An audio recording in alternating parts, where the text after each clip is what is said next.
Life goes on. How to maintain a family-run flower business amidst the COVID-19 pandemic. In March of 2020, COVID-19 quarantine restrictions shuttered businesses, including Pike Place Market in Seattle, Washington. Now that mask mandates are in place, vendors like these flower sellers are back to the delight of tourists and Seattle residents alike. Across the 520 bridge and a few miles east, local Dahlia growers maintained their farm throughout the economic shutdown. Chai Cha and his extended family tend acreage in the Snoqualmie Valley.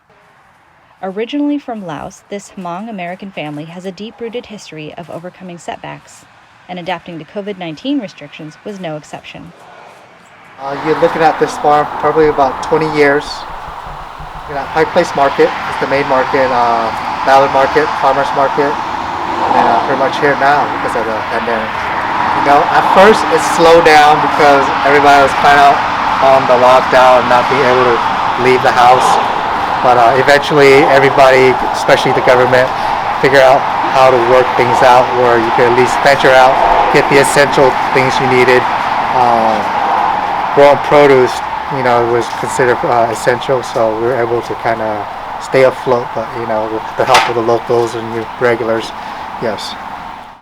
Tip number 1, if you can, vary your business model so your farm is considered essential. Governor Jay Inslee's proclamation, issued in July of 2020, deemed workers in the agricultural industry, including those working in fruit, vegetable, and flowers, to be essential. A few miles down the road in Fall City, Angela Herr also made changes to attract flower buyers. We advertise ourselves out on Facebook, Instagram, and Google, and that's how people are able to start finding us and just coming from all over to support. Honestly, yeah.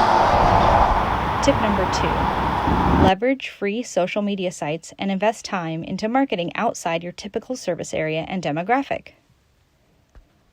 At Sweet Blissful Blooms, Angela's customers include event planners and brides.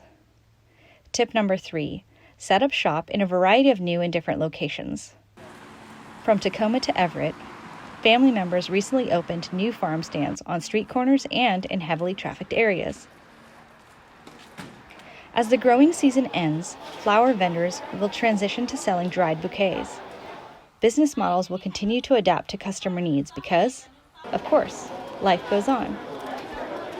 Special thanks to Chai Cha at SC Farms in Carnation, Washington, and Angela Herr at Sweet Blissful Blooms in Fall City.